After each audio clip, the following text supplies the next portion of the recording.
Bowie.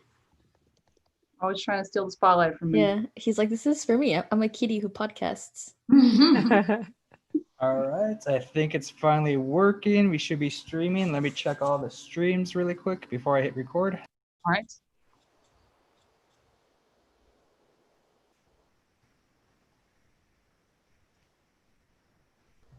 Yep, I see you on Facebook. I see you on Twitch. Let me check Twitter and YouTube.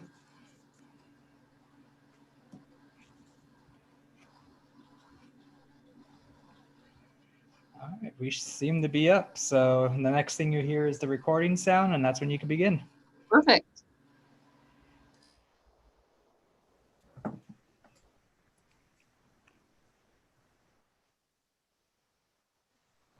All right. Well, hello. Welcome everyone to Women Who Podcast. This event, we're all excited to be here for it. I hope you're happy to be here too. This event is part of the ongoing One Book, One Kern programming. And if you are interested, you can check out, I think it's kcl1book.org, but they also have a Facebook page. So if you want to find out more of their programming, please do. It's a really cool yearly program that happens here. So this event is presented by Bakersfield College Student Life and Bitwise Industries. And I'm going to walk you through just over the next hour how this is going to go. So our panelists are going to discuss in the next hour the ins and outs of podcasting, representation of women in the podcast sphere, and we're all podcast hosts, so whatever else comes up, we're gonna talk about. We will be taking questions. We would love your questions. You can submit them anytime. That's either in the chat wherever you're streaming this, the Zoom chat, or the Q&A function if you're watching on Zoom. And we will kind of gather those, but we're going to save our answering of those questions till the end. But please feel free, like whenever a question comes to your mind, ask and we'll get to it. Okay, so now let me introduce our panelists and the local podcasts that we all represent. So first we have Carla Barrientos and Rachel Magnus. If you guys want to do a little wave. And they are two of the 5 hosts for Hello Bakersfield, a podcast devoted to exploring the people, places, and culture of Bakersfield. And then we have Candace SLuder, Gaby Castellanos, and myself, Ariel Dyer. Together, we make up Not Your Final Girl, an intersectional feminist horror podcast. So, hi, everyone. I'm happy to be here to talk to you all. We're happy to be here too. Thanks for having us. Hello. So, to kick it off, since we're kind of at the start, I wanted to talk a little bit about, I feel like we get asked this question a lot for Not Your Final Girl, and maybe you do too for Hello Bakersfield. Podcast motivations, like why did you start a podcast is a question we get asked a lot. And was this like a dream you had? Did you always want to be on the radio, the audio format specifically? Like what made you get started on a podcast, and how did you kind of know where to look? Because it's a little bit overwhelming. There's like a lot of things that go into starting one. Yeah, the project kind of evolved organically. I don't think I had ever thought I want to be on a podcast or I want to start a podcast, but I did realize, I work at the Bakersfield Museum of Art. I'm the curator there. I have to do a lot of media, and how much more comfortable I was in a radio format. As soon as you eliminate the what am I doing with my hands? Obviously, I talk with my hands a lot, and I felt so much more comfortable. And my good friend Andre Gonzalez and approached me and brought up this idea, would you ever be interested in doing something like this? And, we were talking, we both are very involved in the community, and thought that there was a conversation that wasn't being had. It was, a lot of when you hear leaders in the community talk, they're always promoting what they're doing and not talking about who they are and what motivates them personally. And to me, somebody who is fascinated by the mind and creative people, like that's actually a lot more interesting. Like, who are you? Why do you do what you do? And from there, we started thinking about who else we could invite into this dialogue to make the conversation more inclusive, more dynamic, and make sure that many voices were represented. And then we invited Carla. I was like, hello. When they asked me, it was similar as far as I hadn't really thought about being a part of a podcast or even what that meant. But once I talked to Rachel about what the idea of the podcast was, it seemed like I would be a perfect fit for it. I am always celebrating Bakersfield in the same way you celebrate like your family. You love it, you appreciate it. Not every part of it is perfect. Not every family member is the one that, you're excited to see, at Thanksgiving dinner. But I was really excited to change that, not even change the narrative of Bakersfield, but just the idea of highlighting what else is happening in our city. So that made me excited with our podcast, an opportunity to just talk to the people who are making things happen, even talk about topics that, things we want to improve, because this is our home and we're choosing to live here. So it wasn't that I thought, I'm just going to be a podcaster. Not at all. Just it kind of evolved and snowballed, and here we are.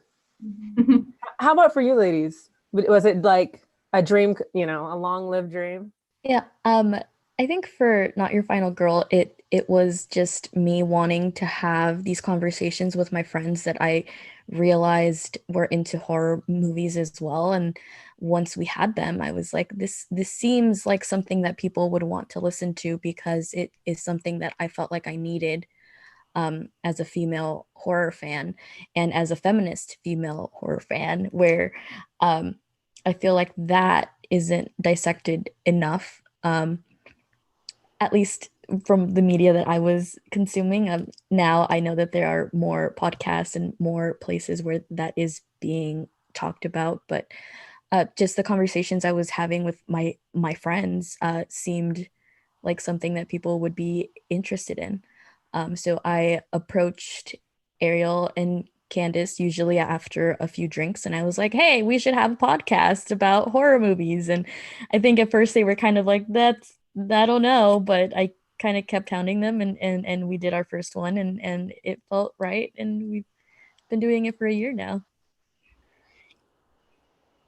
Yeah, it was not a grand aspiration of mine to have a podcast really at all. Mm-hmm.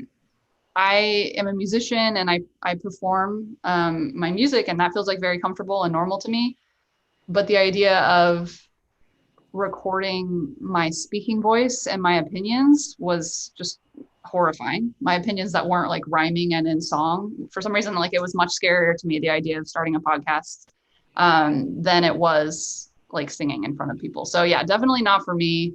Yeah, Gaby was like very, let's go, let's do it, like full speed ahead, all the confidence. And so, the enthusiasm was kind of contagious. And I mean, she was right. Like I really enjoyed having these conversations, and it was cool to think about creating a space where we could continue those conversations and also include kind of the wider community in them if they wanted to be involved. Mm-hmm. But it did not start that way. Yeah, it was not on my radar. What about you, Candace? Now that I think about it, one of my first career aspirations that I can remember having, I mean, I was a kid, but I wanted to be a radio DJ, which is weird, I guess. I think that's a weird career aspiration for a kid to have, but I definitely remember wanting to do it. And so, yeah, I don't know. I guess I've always just thought people wanted to hear me talk. But yeah, I don't know. I've always really liked horror movies, and I really like talking about movies and media and art and horror movies are in particular a subgenre of film that I think is allowed to explore some stuff that I think is way more interesting than other subgenres of film do. So yeah, it's fun to talk about it. And I've liked podcasts for a really long time, probably since like the early days of podcasts. I've been listening since, like some of the really early like stuff has been going on. So it's something that I was familiar with. I wouldn't say it was always an aspiration for me to have a podcast, but it kind of seemed like all the factors came together once it was time. The stars aligned. Yeah. As we're talking about this, I'm kind of remembering the fears that I had when we're almost 2 years in at this point. In November 2 years ago, we kind of started talking about this and started recording January the following January. But I remember, I'm always talking about art, and I'm like an expert in that field. But to be asked to talk about something that I might not be an expert in, I had these like kind of existential dread or fear, like, does what I say matter? Or do I have enough to say to fill a podcast about a variety of topics? Did anybody have any fears going into their show? Or is it just me? I had a lot of fear because I stutter. I grew up with a really bad stutter that I had to go to speech therapy for like 6 years for. So just kind of the idea of recording myself and putting it out there. It was more so like I wanted people to hear my conversations with my friends. I wanted them to hear my friends more so than me. But I definitely had that fear of like that childhood fear came back of like the stutter is going to come back and you're going to sound ridiculous and people are going to make fun of you, and maybe what you have to say is not important and maybe it's already been said and it's been said better. But I'm not sure where that confidence came from that Ariel mentioned, because I did have it and now I don't know where it is. But I'm glad that it was there at the beginning. But there's still a little bit of fear, especially kind of now that we have a little bit of a bigger fan base. The more people listen, I feel like there's a little bit more fear for me, at least. Yeah, it's funny. It's like what you want to happen. You want people to tune in, but it's that nervousness that still comes. But like you said, Ariel, when that nervousness a lot of times comes from you being able to that you care. You want to do a good job. You want to kill it at your podcast. So yeah, especially like as more people listen, there's always a higher chance that people will take exception to what you have to say and maybe not be very nice in how they criticize you. So I've been aware of that, I guess. But I don't know. I'm usually pretty easygoing. Sometimes, I edit, so sometimes I listen to things I say and think, oh God, why did I say that? But I don't know. I think it's natural to be very critical of yourself, especially when you're listening back to things that you said you don't normally, I don't know, at least me, stuff comes out of my mouth and I don't really think that hard about it. It's just, it's kind of an exercise in not taking yourself too seriously, I guess. Like if people ever have something to say, you just kind of cross that bridge when you come to it, I guess. Yeah, that's a good point. We also, it's not really like a fear element, but there's kind of like Gaby mentioned how as we've gotten like more people to start listening, beyond like our amazingly supportive friends who like were there from the beginning, we will, get people that reach out to us and say, hey, I really like your podcast, or we'll like get a shout out on social media from someone like we do not know and are not connected to. And we always like have to have a weird moment together where we just are like, hey, someone likes us. This is weird. Someone enjoys us. Like it's every time. I feel like it'll happen forever, but it's kind of a cool feeling, but it's also kind of like weird. It's a weird feeling too. Yeah, absolutely. Yeah, that happened today. We got somebody mentioned us in their stories and said, hey, just wanted to shout out my favorite like podcast. And we're like, what is happening? Like you kind of don't know how to handle it. But it also sets this expectation, and you're kind of scared to let this person down now. At least, I don't know, that's how I feel about it, because I'm like, oh, they really enjoy it, and I want to keep it up. Yeah, you'll know you've really made it when you have haters, I think. Yeah. Yeah, we've been really lucky that, you often fear those kind of one-offs that you say that are like, oh God, if I would have actually thought about what I said, I probably wouldn't have let that come out of my mouth. But it's so conversational. I feel like people aren't looking to critique every word or anything. Right. And that's what makes it fun too, and listenable. Yeah. Well, on another element of starting a podcast, I know, Candace, you mentioned that you edit. And I think that was something I for sure did not think about starting a podcast initially, was just like all the technical work that goes into starting a podcast. What is, like, how was that journey for all of us discovering, I know that it's a little different, like Not Your Final Girl. We kind of record, we just do it all. It's like a DIY. And then I know with Hello Bakersfield, you use an amazing local studio, home studios. So if you want to talk about even that end too, if someone's like looking to do something a little bit more on the professional side. Yeah, so we go through Brian Boozer over at Studios, and I mean, it's a professional deal. Like, I don't know what I really had in my head of what it meant to have a podcast, and obviously you have to record it and put it out, and it has to sound, the quality should sound good. I just thought those things like magically happened. And when we first went in with Brian, everything was set up and it was a full studio, and it's kind of, intimidating. And then when I heard it back for the first time, I was like, oh my, who is this? Who are we? I mean, it sounded so good. It was all put together, and it made me think, like, there is no way I would be able to just do this. There's no way. And so when I heard Not Your Final Girl, and you all were doing this, like, just getting it done from the bottom to the top, is really impressive, because there's so many elements that come in to having a podcast flow and sound good. I mean, I'm interested to hear in the process that you have starting that, and how it was, from your first episodes to where you are now.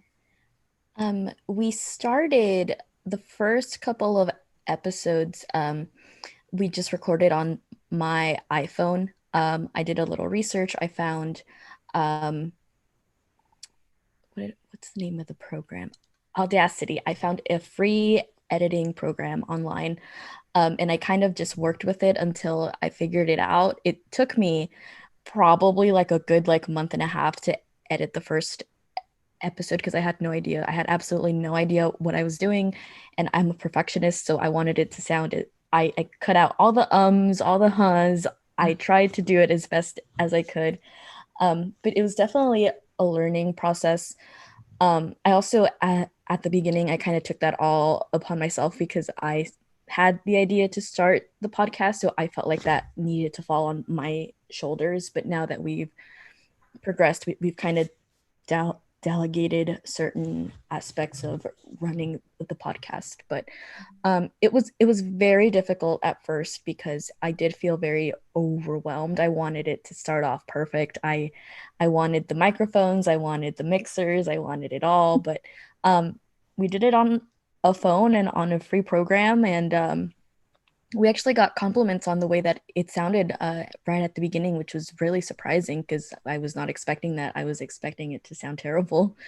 But it's been a learning process, and especially now with like the pandemic, when we have guests on, if they don't have a setup, it's a whole nother thing. It's just the whole technical aspect of it can definitely be a hurdle. But like I said, we did it on a phone and we found a way. So there's definitely a way to do it for 0 cents. It just takes a little bit more elbow grease.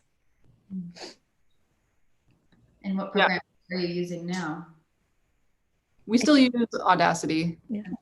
We still use Audacity. It's free. It works. It's funny because now all of us actually know how to do it. Like we all have the capability of editing on Audacity. Candace is the primary editor though now. And maybe like Candace, like for sure, I'm interested to hear about that from you because you're a writer. So like we've talked together about how there's some similarities editing different mediums. And then for me, I really like putting like clips together. So when we talk about a movie, we'll reference sometimes we'll reference a specific scene and we'll throw a clip in there for the scene, but also we'll have kind of a trailer of sorts before each movie that we discuss. And that is not the trailer that you hear isn't a trailer that I just found and popped in there. It's a trailer that like to some degree I made. So whether it's editing an existing trailer or like this latest episode we had, I had to make a trailer for Bride of Frankenstein because there's not one that's usable in audio format because like trailers aren't made for an audio medium.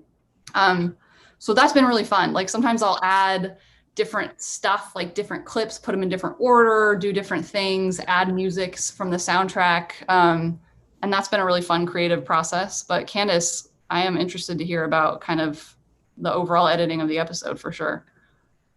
Yeah, it's true. It's really similar to writing, except for that you don't have to do the hard part, which is writing stuff. We already did it. We're actually just really good at having conversations pretty naturally, not to brag, but yeah, like we already have good stuff in the episode. So I just listen for the stuff that I don't think belongs in there and I just kind of clip it out.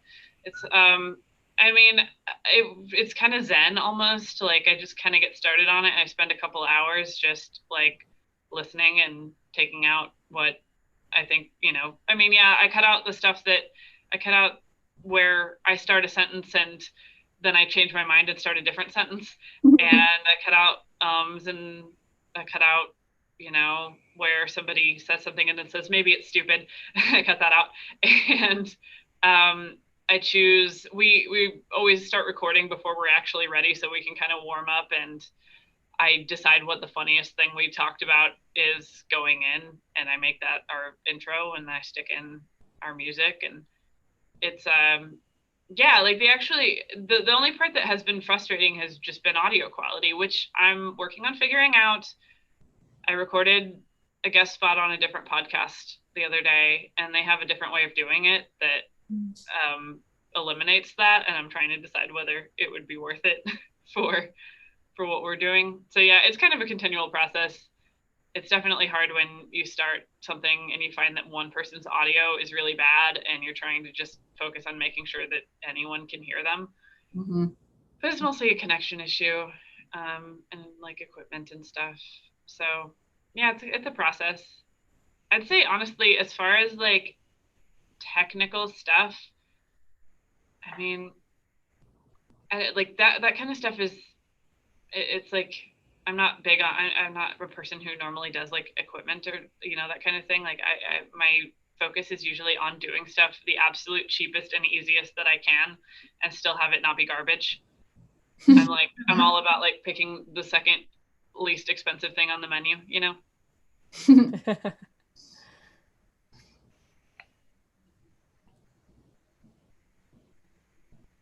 I have a question about, I know that you put together the little clips of the films, and is there any usages or copyright issues that you have to deal with film? I know music, we use one song over and over, and we have the rights to use it, but is there any issues on that end?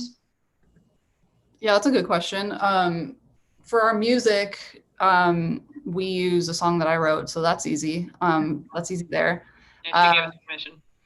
Yeah, I gave permission for the podcast I'm on to use the song I wrote. But for the clips, my understanding, which like hopefully is correct, but we are using clips that are available that I'm remixing into like, it would fall under fair use.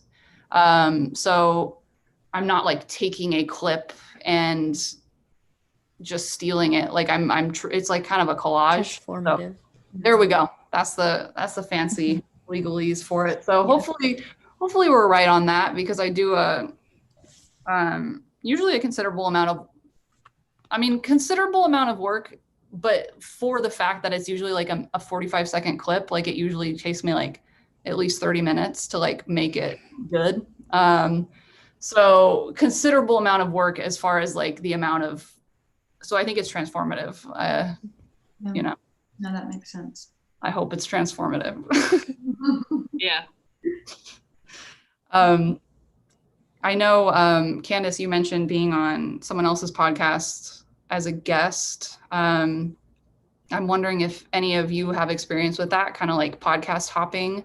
And if so, kind of what that's like, because I've done it a little bit and it's funny to compare structures. And then also kind of, because I know we also want to talk, obviously, this is like Women Who Podcast, maybe a little bit about some of the representation as far as women in podcasts, like beyond us. Like, do you listen to, have you been on any podcasts that are women led or gender nonconforming led, you know, anything like that?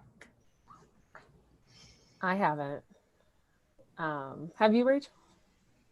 I mean, I've been on the Moneywise Guys radio show, which is a podcast, but it's not, you know. Moneywise Guys. Exactly. Guys.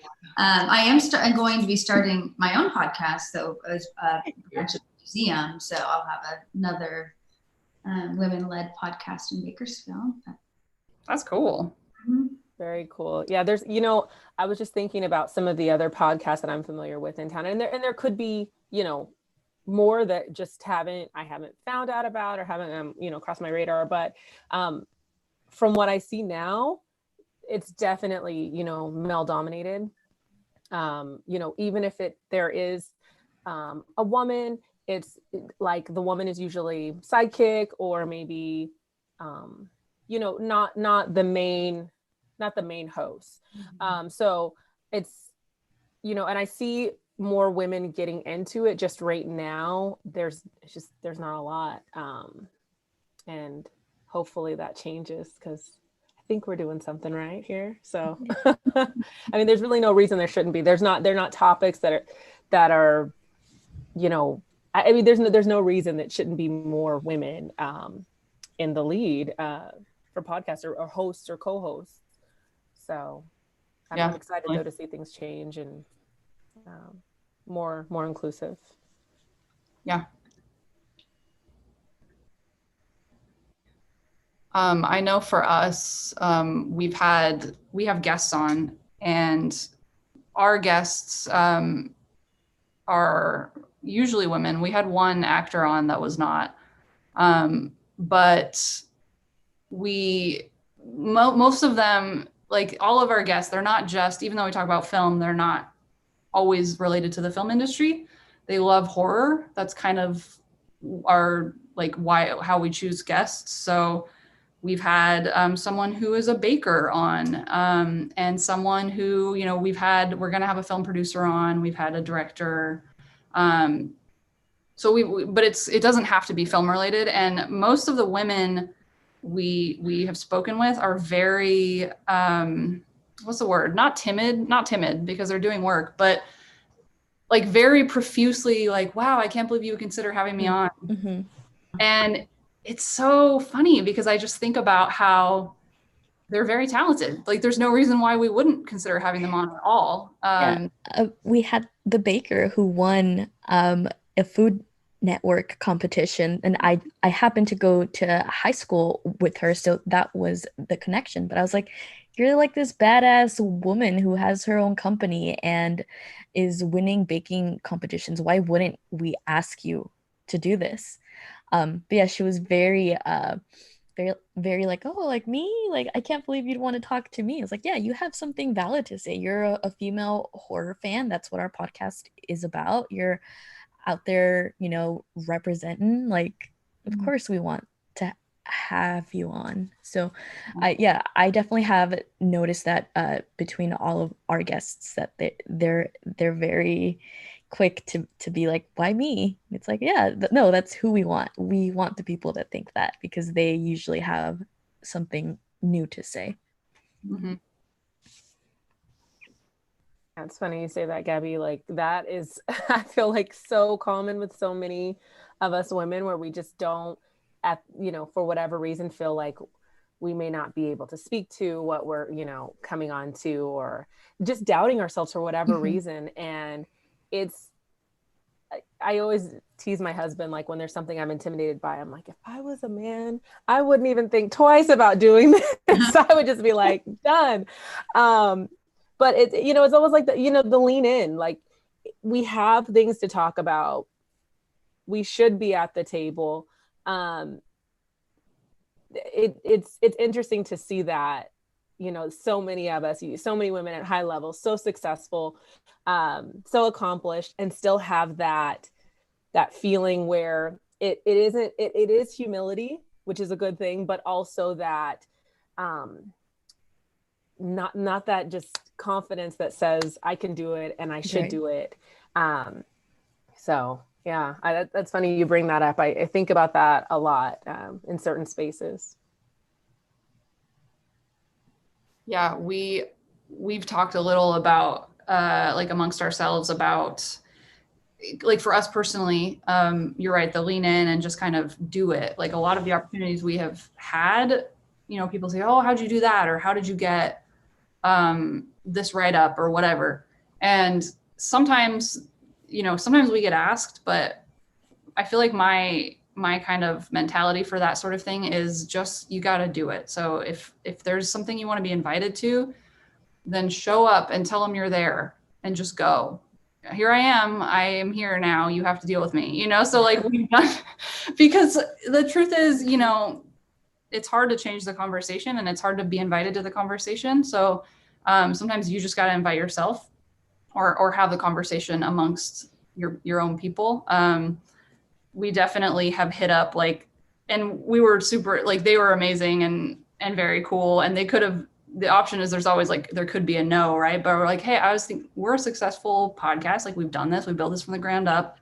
And I was like, Bakersfield, California, and can you do a write-up for us? You just hit them up. And they're like, sure. Yeah, we can do that, because they saw that we've done the work. What Ariel actually said was, when are you going to do a write-up for it? I want to point out. Ariel's definitely the one that we send out and we're like, Ariel, can you do this, please? And she's like, yeah, I got it. Don't worry about it. Oh, what a great way to be. If you don't ask, you've already told yourself no. So, right. Get up there. I love that win. So good. I think it's easier.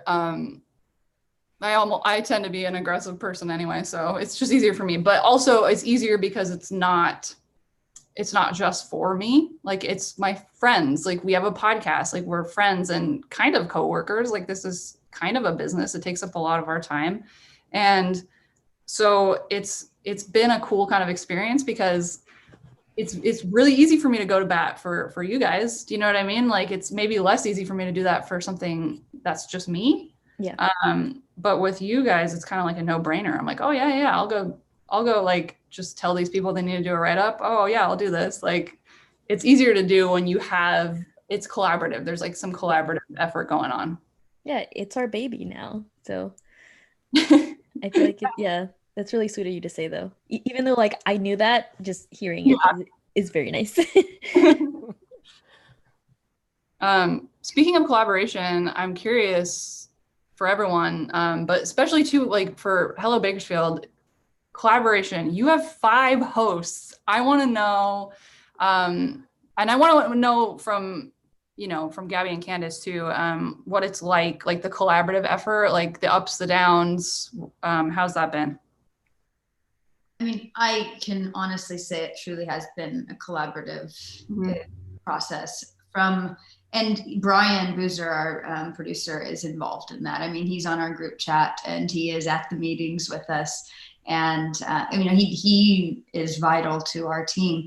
But everything from selecting guests, we rotate through who's going to schedule the next guest. And, we've done a lot of, now that I think we have 55 or so episodes. We come together about every 15 or 20 and say, okay, what's working and what isn't. And typically, you know, there's maybe some side conversations going on saying, you know, I don't know if this is actually jiving. And then we revisit what we'd like to do to change that, or to make it more successful or more engaging. And often our goal is to make it the best experience for our guests, because we really want them to feel comfortable. We want them to talk about themselves. You know, the four of us, there's typically four of us recording. We have five as the alternate, a fifth person is an alternate in case one of us can't be there.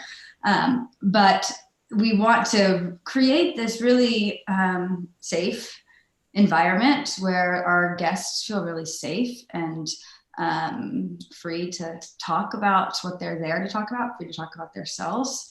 And I think all of us have contributed to that environment. I mean, we just started what Andre likes to call season 3. I think it's just like our 55th episode. Yes, podcast seasons crack me up. Yes, I'm with you. You know, we might take a little break, but yeah. And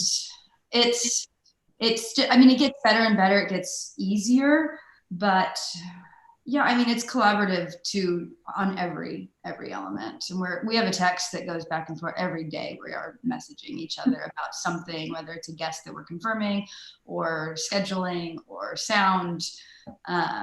But I don't know, Carla, do you have anything to add? No, you know, I'm thinking the same thing. I totally, you know, love our little group. And I think we're all different. I mean, some of us are more like-minded than others in different areas, but we are all similar in that if there's something that, you know, where we're kind of nervous to talk about, we talk about, you know, we're really candid with each other. And I think that's interesting because it's not like, I know some podcasts, and I think, you know, the three of you are all friends first.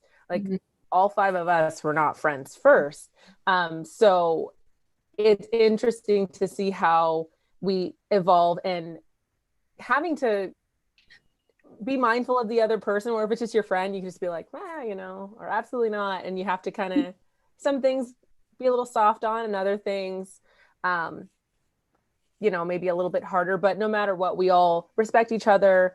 And we have those candid conversations. You know, our podcast is a lot of fun, and it's usually pretty light. You know, we're in it just learning about this person who's our guest and having some fun.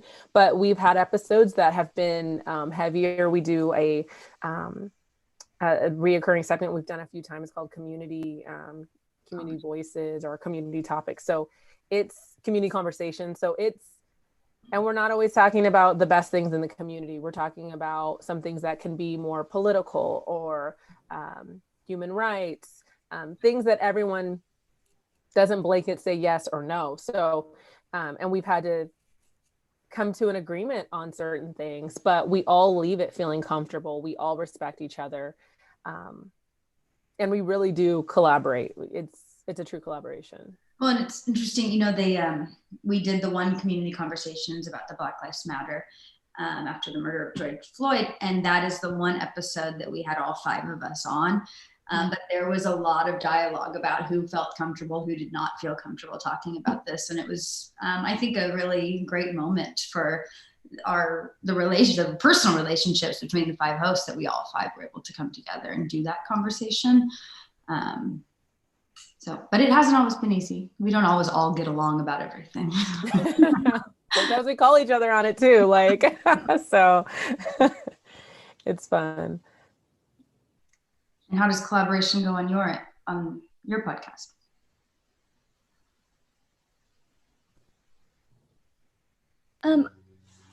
Like we've mentioned, we were friends first.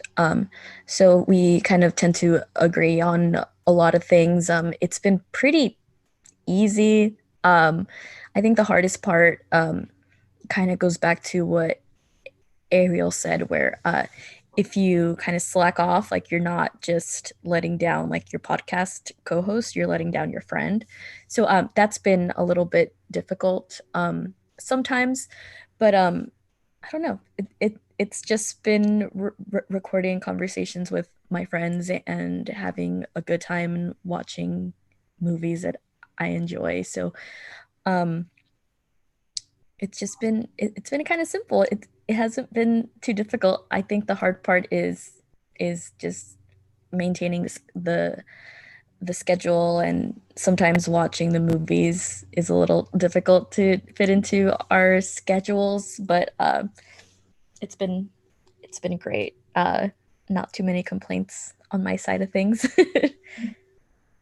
Yeah, we have like learned a lot as far as, I mean, we didn't have a strategic plan or anything of it, for this podcast. Like we're not like in 6 months we will be here and we'll have this Right. and this, all these objectives achieved. Like we didn't do anything like that. And I think part of it is what works for us really well. We're all friends. And I think when you listen, you can tell that we have a rapport and we like each other, and like we have like history, which is great. But then I also know that means it's been hard just learning, like, oh wait, like I am talking to my friends and I love talking to my friends, but also this is like a podcast that has to come out every other week is our schedule, which like we didn't even have a schedule at the beginning. So it was really interesting to kind of figure out as we went along what we all wanted and what it would all look like, because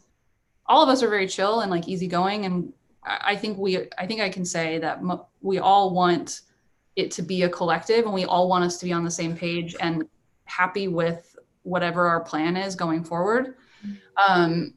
Which is great, because that means that none of us are coming in hot with like an idea that's already formed and done.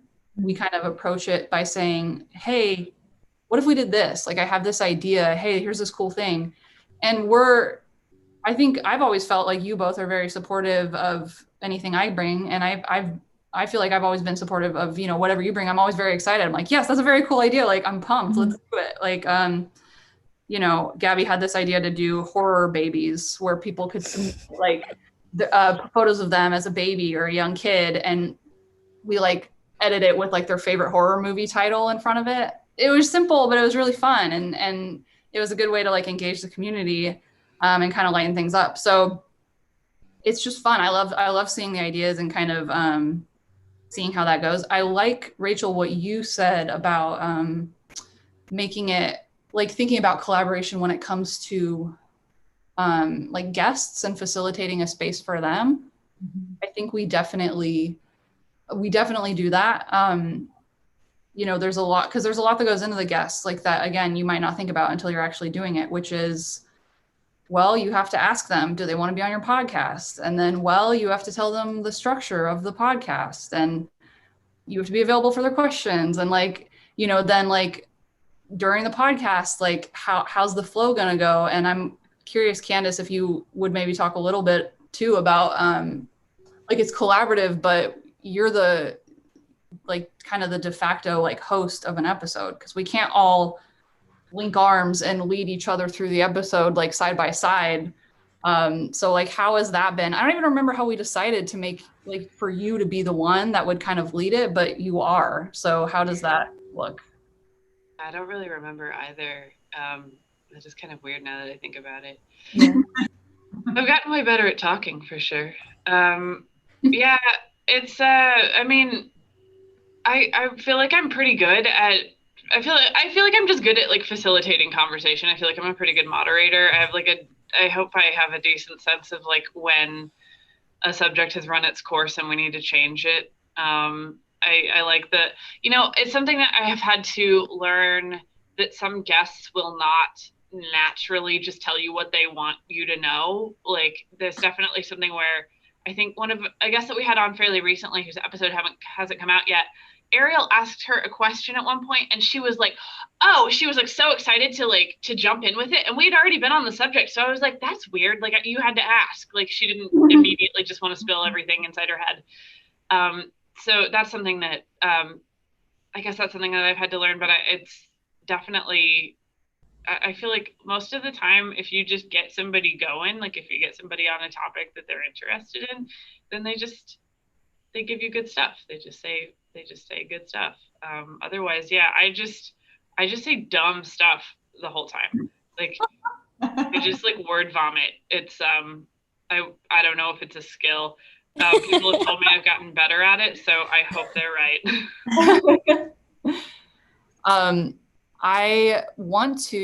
We have 15 minutes left, so that's plenty of time, but I want to make sure we get to some of our audience questions. And let me kind of work backwards from our first one. So we had someone in Zoom ask us, how have you all dealt with any criticism? Do you want to tell the jalapeno Jared story? Oh yeah, we do have a hater. We've made it for real. We have a hater. Well, yeah, we had criticism, but so low key. I mean, it was very minor. It's hilarious, and we made a whole episode about it, basically. Go ahead. Okay. Okay. Well, it's your story. That's true. He did harass me specifically. Yeah. Okay. Yeah. Well, I said I do music, so I on my music page dealt with I played a cover of a song from a horror movie, and I was like, "Here's a cover of a song from a horror movie. Like, here you go." And it was fine. Everyone's like, "Oh, cool." Much like whenever you put any music out, everyone's like, "Okay, great." Moving on. And suddenly I got a notification, like probably a week later, like it had been out for a bit. And this guy said his Facebook name, Jalapeno Jared. That's forever in our minds and our hearts. And he said something like, "Oh my, what did he say?" He was like, "This is boring. Like, I stick to talking about the movie."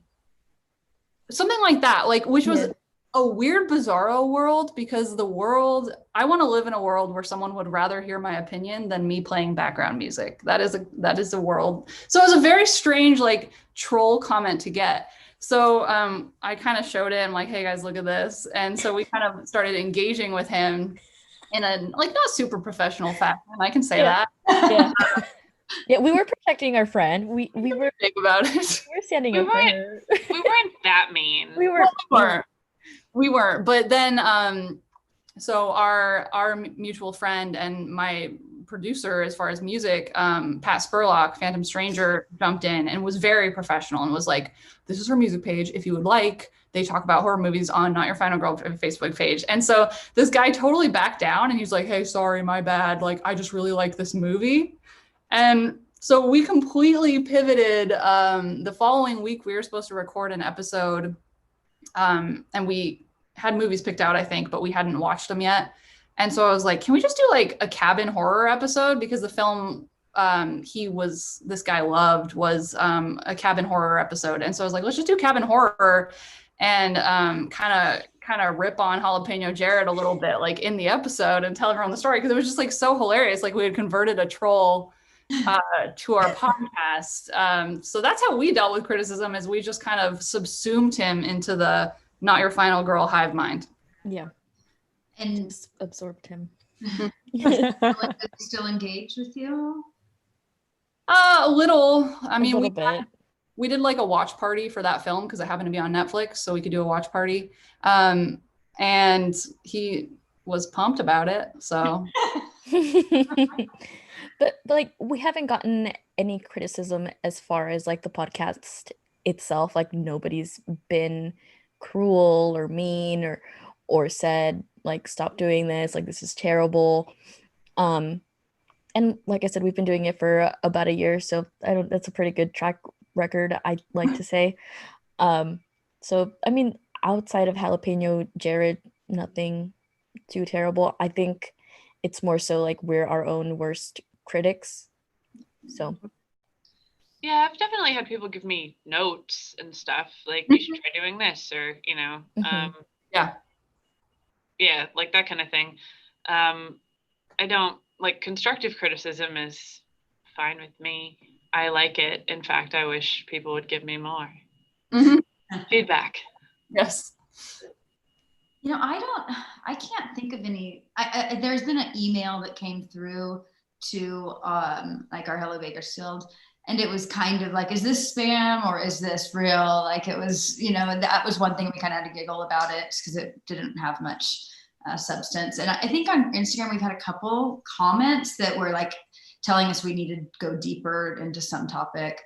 But like most of what is feedback that we're getting. And my favorite though is via George Barrientos, Carla's husband, who's like a master marketer.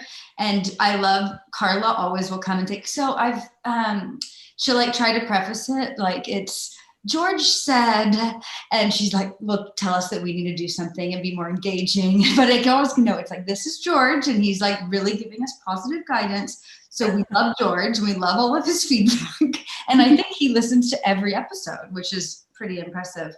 And then personal, like, constructive criticism, like you said, Candace, is I want more of it because I think it helps me a lot.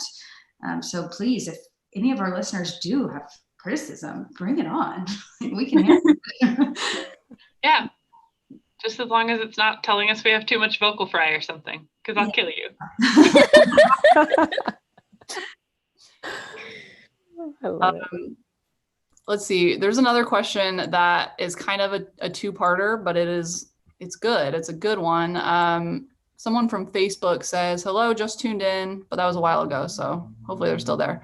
What resources, financially or otherwise, and or tips can you offer when starting a podcast? And then also, how do you attract an audience? It's a good question. Well, I'll start at the back end of it, the audience. One of our podcast hosts, Jesus Gonzalez. He is so good with our social media, and that's helped a ton. Everything is done so well. He knows social media. So that he runs with it. He does our Facebook too, but our Instagram is really the one that gets going.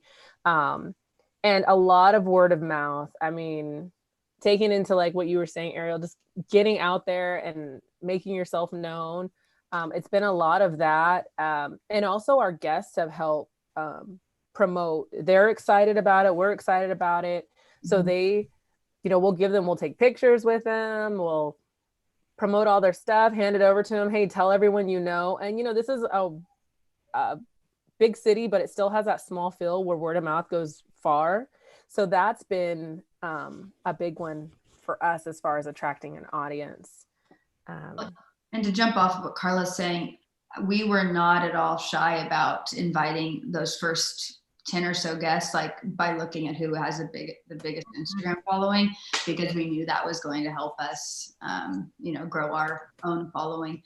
And yeah, like taking photos and making sure that those are in the guest's hands. So every week they are also talking about the podcast and sharing it on their pages as well. But to address the financial question, we have not answered that. We all are donating our time, and we all love to do it. Even Brian Boozer, who is definitely losing money on the Hello Bakersfield podcast, but does it out of, he feels strongly about what we're doing and he's passionate about it. But I know we've talked about finding sponsorship. It just has not yet happened for us. Yeah. Financially, like we mentioned, we started with $0. We spent $0.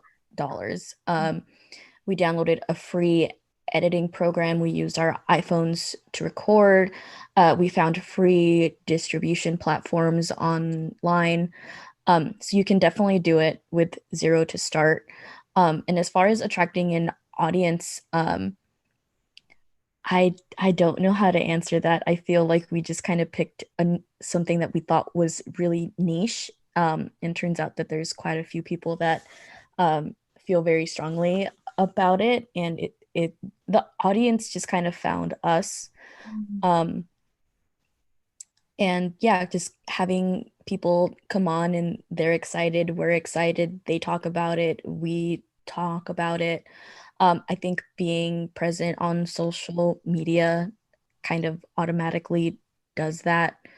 But you can 100% start with $0. So just Google the hell out of some things that you have questions about.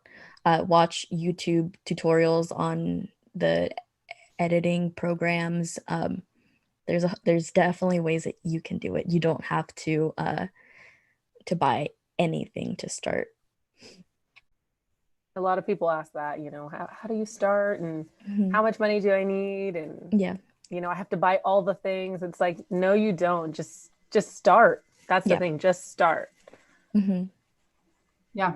Yeah, for getting started, like it helps me a lot, I think, to start a project for someone to give me a few specific directions to do. And so mine, if you want to get started on a podcast, are record yourself talking to your phone and upload the file into Audacity and edit it. That's it. There's other stuff for hosting and like making a podcast available to people, and easily Googleable. There's a little bit beyond that, but like straight up, if you want to just record a podcast, just do it. Just talk to your phone and edit it, or don't. Some podcasts aren't even edited. Yeah, I'm definitely a person who, if I'm going to have a hobby, I want it to cost me as close to $0 as possible. And podcasting is actually really doable with expense. Yeah. I also think about that question, how do you attract an audience? Like there are tips, there's tricks, but also like know who you want your audience to be going in, like figure that out, because it's going to make it a lot easier for you to attract. Like for me, definitely in the podcast, but also like in other stuff I do in my life, like doing creative stuff and putting it out in the world, there's definitely that impulse to just, oh, I hope people like it. Here it is for everyone. And I think I've learned like doing these things longer. It's good to be kind of discriminatory and not in a bad way, but knowing like who do I want to reach, who is important to me, and who do I need to like value. And that goes for guests as well. Like who are we giving a platform, and kind of be ethical about who you're choosing and who you're addressing and approaching. Like anyone can listen to us, but there's people that like I really want to listen to us and I value their opinion a lot. And so knowing that ahead of time is great. And you can always be surprised. Like for us, we knew we wanted to talk to women in horror and women who maybe felt disconnected from the horror community or just kind of felt like they were the only one that they knew. And so they could be a part of the conversation. But we also kind of learned that there's a lot of women who like would like to be into horror and just didn't really think that they could. They didn't really think that space was there for them. So they hadn't even started, or they were like, oh, I'm kind of scared, but they wanted to be part of the conversation. So they jump in. So yeah, for sure, figure it out and like allow yourself to be surprised and have expectations subverted, but at least have a starting point of who that is. And then I know we're going to wrap up, but we just have one more question. I had two from Discord that I'm going to lump together a little. The Discord people, a couple of them were curious about the difference between streaming and podcasting. And if we've thought about streaming, and I know Candace, you kind of mentioned some people don't edit their podcasts, and the primary difference between streaming and podcasting is like streaming, it's live and it's unedited, and you also have to be connected to the internet and hope that the internet doesn't go down for you because oops, there you go, there goes the stream. But yeah, have you guys thought about streaming? Have you done streaming before? We had one live show. I mean, we recorded it live, and I mean, it was still put out later, but it was as live as we've ever done, in front of an actual audience. We did this at Dagny's, and it was such a cool experience. It was actually one of our highest. It's our highest listened to episode too. Wow. Yeah. Okay. Yeah, and it was a lot of fun. It is a little, it's different because we played a game and we're standing up and there was just a lot happening. You can hear the audience in the background, but it was so fun, and it was well received. We've also talked about having, just talked about taking some clips or video while we're in studio. Nothing that we've done, but just an idea. Yeah. How about you, ladies? We haven't done any streaming. I think the only thing that we've done is like a really quick like Instagram live to promote like our Netflix watch parties, which is probably the closest thing to streaming that we do. We did the Facebook watch parties. Remember Oh, we did. Yeah. Yeah. Mhm. I forgot about that. That was a while ago. So yeah, we actually have done that. Not a lot though. It's been just technology is kind of hard to master, and I'm not quite sure why we haven't done the Facebook watch parties, but they were fun when we did them. I have kind of thought about maybe like doing like a like a like a movie watch along stream where like you watch the movie at home and like you have us on and like we're kind of talking about the scenes as they happen, but just nothing more than a thought. Yeah, I like I like the idea of having the control of being able to edit stuff and put together a finished product personally. But I mean, we are streaming right now, so we are doing it. We are capable of it. And it's fun. It has its own kind of energy and like element of like, you don't know what to expect. And it's really nice to have feedback from an audience. Like I like getting to answer people's questions and hearing from them directly, because as we talked about before, you know, we have listeners, but some of them are like wallflowers, like most listeners I think tend to be wallflowers. Even for me, like I listen to a lot of podcasts. I'm not actively giving them positive or constructive negative feedback. I just kind of chill and listen. And if I have an opinion, I keep it to myself. So the live aspect is really nice because you can engage directly. Like even with those short Instagram videos, like those are still really fun because you can kind of check in and say hi to people. And especially now, like I work from home and just the pandemic, like we're not hanging out in person really anymore. So it's nice to have a human connection, even if it's, online. But it has limited the streaming capabilities, like, being a group of 5 people all together has proved to be difficult this year. So. Oh yeah. Well, we've made it. It went by really quick. It was really fun to talk to everyone. That's the hour. If anyone has any parting words, I know for me, I just I hope that some women are watching this that feel a little better about starting a podcast. I'm glad Candace gave them some like direct, this is how to get started. Here you go. And hopefully we'll see some more local podcasts that have women kind of front and center. That would be really cool.